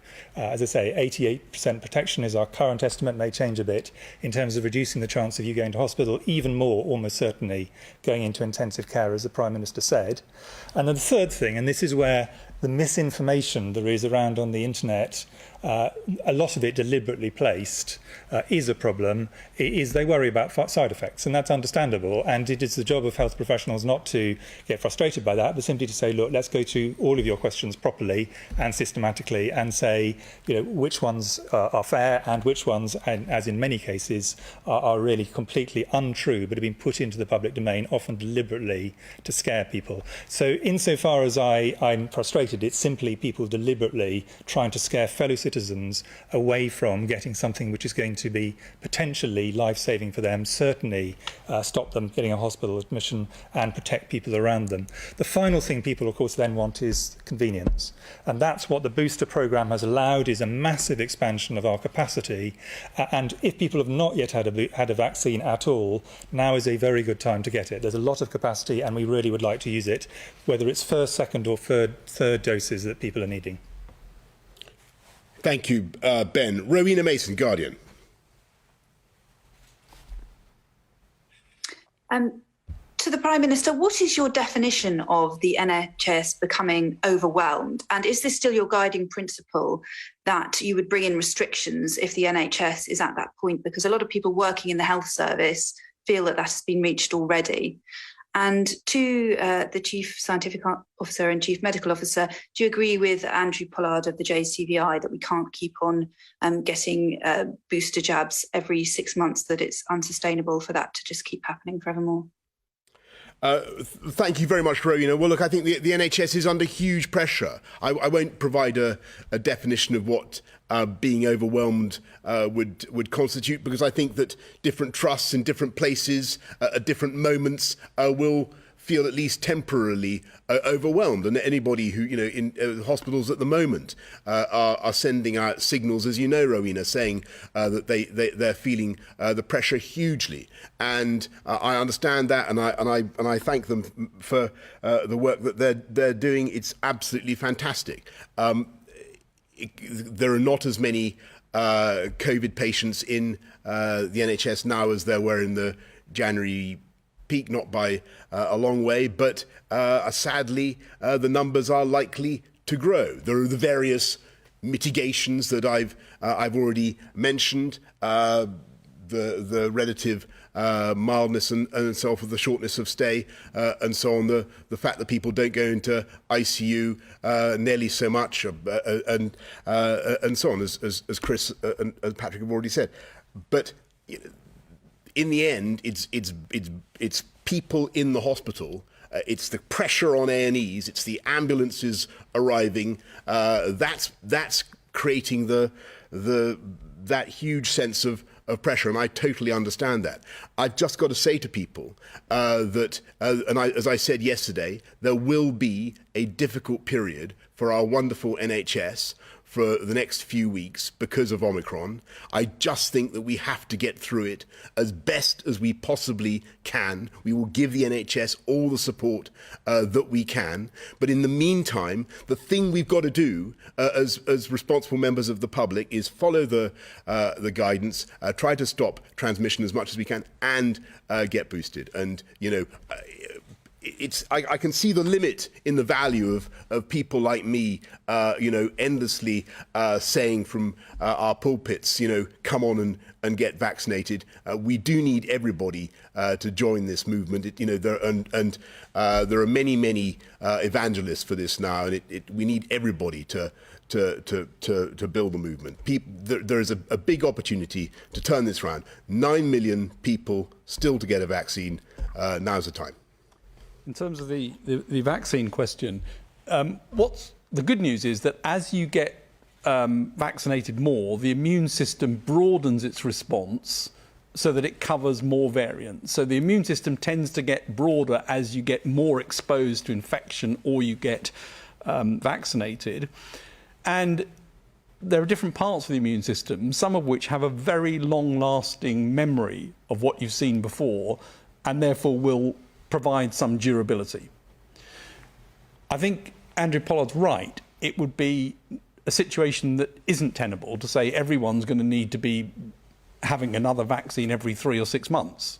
That's not the long-term view of where this goes to. There will be some people who may require an additional dose. But longer term, I would think that as this becomes a disease which is... Well, just wanted to wait on there for the answer that Sir Patrick Vallance, the Chief Scientific Officer, gave to that question. Very good question. Perhaps a little unusually from The Guardian, wondering about whether, sorry, couldn't help it, whether boosters would be offered indefinitely. No seemed to be the answer. There were a couple of caveats about certain circumstances. Let's get some reaction to what the Prime Minister and his scientific advisers have had to say this afternoon. Scott Benton is the Conservative MP for Blackpool South. And we ought to say, actually, we booked Scott Benton before the news emerged in the past 2 or 3 hours that the NHS Trust in Blackpool was declaring an internal critical emergency. Such are their staffing problems right now. Scott Benton, thanks ever so much for joining us. Can you tell us what the situation is at the Trust? This is NHS staff going off sick or self-isolating and therefore simply leaving the hospital with a major shortage of staff. Good evening. A critical incident has been declared in Blackpool. So yesterday we saw a similar thing happen in a number of hospitals in Lincolnshire as well. What declaring a critical incident means is this allows the chief executive of the hospital more room for manoeuvre in terms of dealing with those staff shortages, looking at which elective surgeries can go ahead to make sure cancer patients and other urgent treatment can continue, and to also mitigate the pressure on A&E. So my message for my constituents in Blackpool would be this. If you do have a problem and you need to go into A&E, then please, of course, go and present yourself. But please be mindful of the pressure on the hospital and the rising number of COVID cases, and take sensible precautions to protect people working in that healthcare setting. That's advanced that could mitigate the pressure on NHS staff is for them to self-isolate, not for the 7 days they currently have to, but for 5. Listening to Chris Whitty in that briefing there, he didn't seem particularly enamoured of that idea, and it's not as if the Prime Minister stepped in to say, no, actually this is something under active consideration. It sounds like the 7-day self-isolation period in England will stay. That's my understanding as well. I think moving to 5 days would clearly be beneficial. I certainly think my chief executive in Blackpool would support that as well. And what I do understand from our local situation is the staff shortages are now in the realm of 10 to 15%. Now, if you think of any public or private sector industry, it would be very difficult for most organisations to function with that high staff rate. And the government have reduced the self-isolation period for society as a whole within the last week. But I do think in critical industries, including the NHS and education, also some food producers and suppliers as well, we really do have to revisit this situation, because society can't come to a halt. And obviously, it's critical NHS workers can present themselves for work if they are fit to do so. Scott, I don't know whether you're actually able to listen to what the Prime Minister had to say in that briefing. I'd be curious to know as to what you felt the main headline was there. My ears pricked up when he said he will be recommending to Cabinet tomorrow that there are no further restrictions. He says we're sticking with Plan B.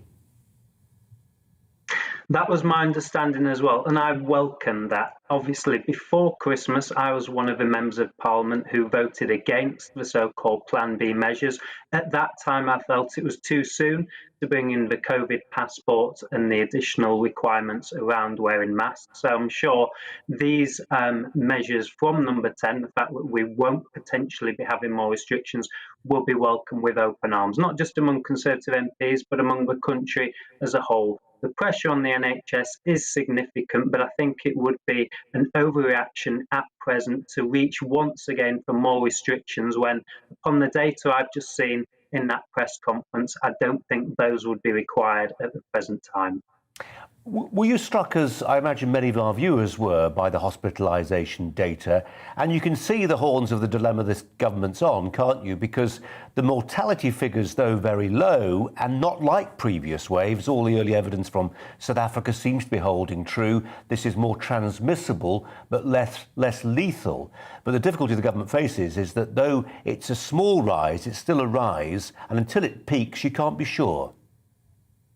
That's definitely the case. And what we've seen, again, not just in Blackpool, but in Lincolnshire, is hospitals declaring critical incidents, not just because of the additional number of COVID patients, but because some of the wider structural issues in the health and social care economy. So the number of staff absences, the fact that there aren't necessarily staff available in care homes and local authority controlled institutions and care settings to allow people to be discharged from hospital into those settings. So it's not just a case of looking at the hospitalisation figures and the infection figures. There's a whole realm of different factors out there in terms of healthcare settings, which we have to consider. And this is a problem at the moment. Nobody knows when the number of cases is going to peak, or indeed the hospitalisations, and what the pressure in 2 or 3 weeks could be. The government, in my opinion, made the correct decision to allow Christmas and New Year to proceed relatively intact, unlike, of course, Scotland, Wales and Northern Ireland.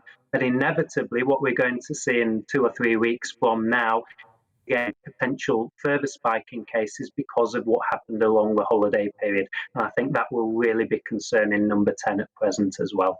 Scott Benton, MP. Appreciate your Scott, thanks very much indeed for your time. Thanks a lot. That's some political reaction to what the Prime Minister had to say this afternoon. Let's get some clinical reaction. Dr. Omika Okorocha, who's a A&E doctor and a regular contributor here at GBNews. Doctor, thanks ever so much for your time. Do appreciate it. I wonder what caught your ear, if you were able to listen to what the Prime Minister and his scientific advisors had to say there. One thing we haven't commented on yet, and it's perhaps worth touching on, is this idea that the Prime Minister mentioned there, that we have now more antiviral drugs in this country than any other nation in Europe. That's very interesting to say, but when it comes to antiviral drugs, a lot of them are still in the stage where we haven't really used them very much. And I was part of the recovery trial when we were actually going through a number of different arms and testing right at the beginning of the pandemic. And we found that some of these drugs are only useful in certain situations. So when patients are very ill and requiring oxygen.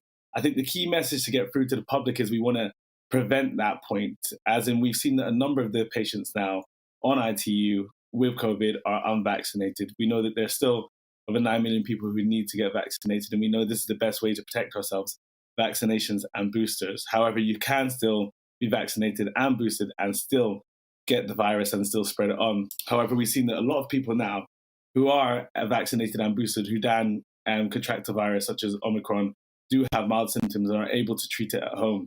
I think the biggest issue for us working in the NHS and myself as an emergency doctor is colleagues going off unwell and having to isolate, which we've seen. The PM has mentioned that we have now more nurses and doctors in the NHS than ever, which is great.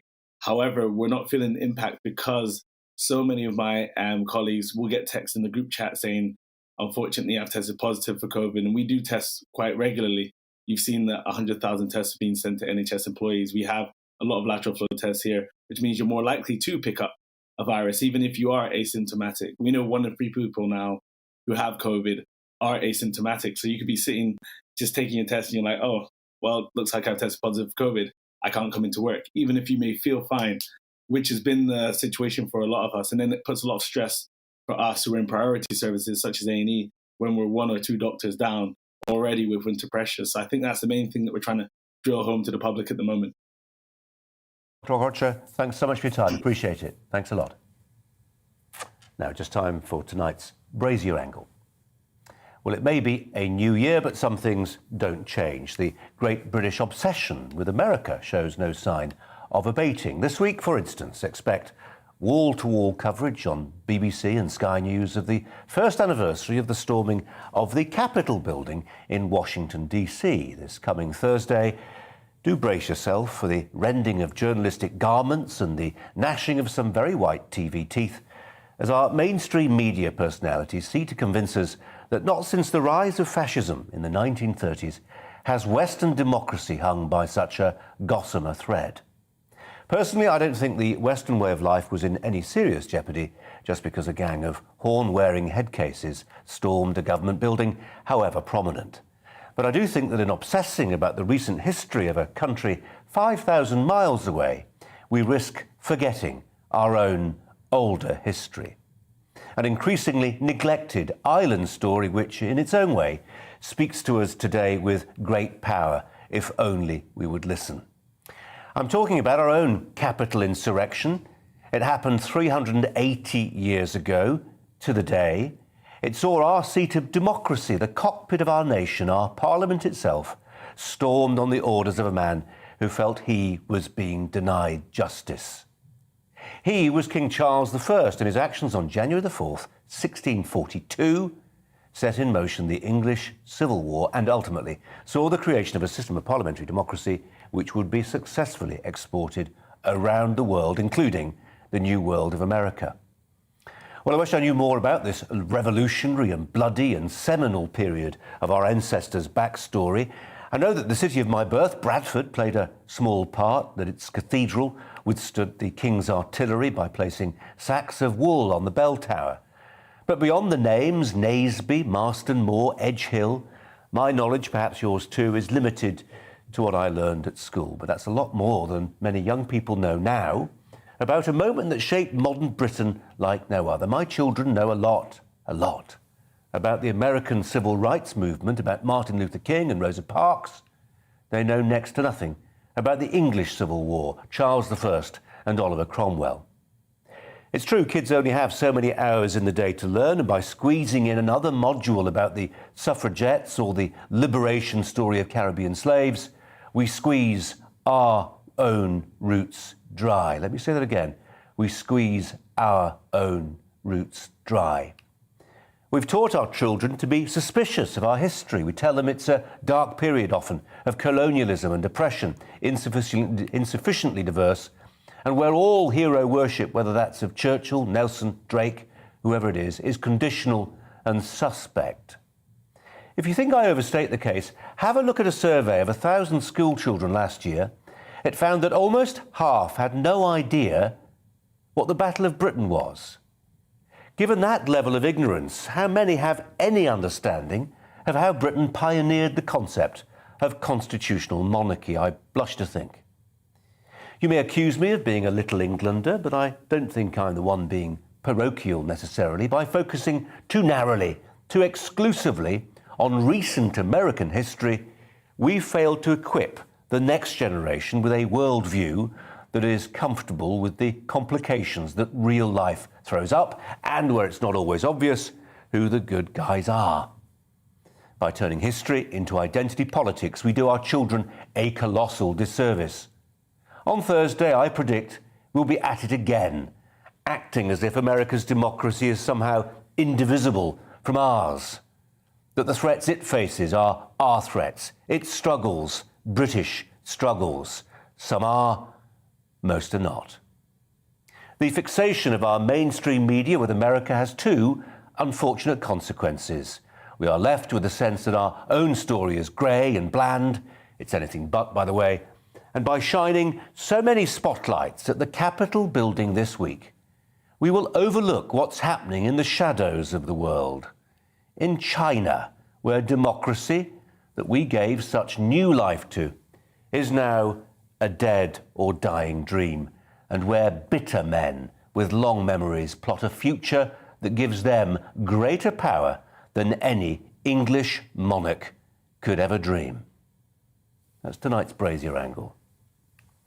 Well, joining us now, GB News presenter, my colleague Neil Oliver, to reflect on how we teach British history in schools and what we sometimes neglect. Neil, your thoughts?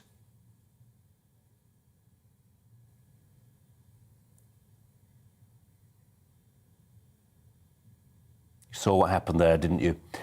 The microphone wasn't working with Neil Oliver. It's a shame. We'll try and make the technology work, can we? We'll try one more time. Neil, I think the microphone wasn't working or we didn't have the fader up. Can I just encourage you to start again and we'll see if it works? First of all, Colin, can I just say that I was listening with rapt attention to what you had to say there, and I was very moved. I thought your monologue was very powerful, and it chimes with a great deal of how I feel. I'm a great lover of British history, world history, but my love of the wider picture comes from the deep roots that I feel that connect me to my own country's story. And absolutely, I read and see and hear those things that you were quoting, that children today don't know about the Battle of Britain, or there are various landmark moments that to you and I would appear to be common knowledge, but are already going over the hill into that kind of cultural amnesia. And yes, like you, I feel it's absolutely vital that we acquire in childhood and in adulthood and maintain in adulthood an understanding of our own story. And to just constantly hear bits and pieces of it held up as something to be ashamed of, I think is a gross disservice. It's not accurate, it's not helpful. Yes, I think you're absolutely right to a certain degree that we are quite obsessed with what's happening elsewhere in the world, but our own story still has so much to tell us, and perhaps more pertinently, so much to be proud of and to be glad that we exported around the world. Neil, we've got 30 seconds left. I'm sorry about that. I've identified the English Civil War as a part of history that we neglect, and it's really important that it's taught, and I think it needs to be looked at more in a more rounded way in our schools. What's the period of history or the event that you would choose? Oh, my goodness. I've always been fascinated by a gentleman called Francis Hutcheson, who had the chair of moral philosophy at Glasgow University during the Scottish Enlightenment in the middle part of the 18th century. He taught that happiness was not random manna from heaven, but was something that was acquired as a collateral benefit of giving all of your energy to working for the happiness of others. That if you gave your life's effort, you would make other people happy. That was exported and became part of the thinking of the Declaration of Independence in the United States of America. And his contribution to that pursuit of happiness, I think, is critical. Neil, I'm so sorry. I've got to cut it short there. Really appreciate your time. Thanks a lot. Jude & Co. is next. First, the weather. It's time to remind ourselves there's always another winter. Canary Islands sponsors the weather. Hello again. If you've been out today, you'll know it's turned colder. Certainly feeling cold out there this evening, exacerbated by a brisk and pretty bitter wind across the northeast. And there's some wintry showers around as well. Could turn things pretty icy through the night and first thing in the morning, particularly across northern Scotland, close to this area of low pressure. Look at those isobars really squeezing together. It's been very, very windy across the northeast with snow showers here. Blizzards in places. Now, those winds slowly easing overnight. We do have a yellow warning in place for both the winds and the snow showers coming in, potentially turning things icy across northeast Scotland. Also, the risk of some icy conditions for Wales and Northern Ireland as the showers keep going here through the night. Elsewhere, largely clear. Temperatures getting close to freezing in towns and cities, a little below in rural areas. A chilly start then to Wednesday for sure, but generally a fine sunny day. Still some showers for Wales and Northern Ireland. They should fizzle out here, and wintry showers will keep going all day across the far northeast, where the winds will continue to ease down. In fact, for all of us, the winds will be lighter tomorrow and with more sunshine. Actually, although temperatures are below average for the time of year, shouldn't feel too bad out there. A pleasant, bright winter's day. Quite quickly, though, through tomorrow evening, we are going to see a frost forming fairly sharply. As the winds ease down, temperatures are going to tumble quickly. There'll still be some wintry showers in the far northeast, but for most it's going to be dry and clear, and the temperatures will drop even in urban areas below freezing, -1, -2 in the countryside, -5, -6, maybe -10, where there's snow lying across Scotland. And then we see a band of wet weather coming in during Thursday, so that'll pick the temperatures up, but also it will bring some hill snow to Northern Ireland, but perhaps more widely over the hills and mountains of North Wales, Northern England and Scotland, some snow for a time on the hills before it turns back to rain, and eventually things turn a little milder once more from the southwest. Canary Islands sponsors the weather.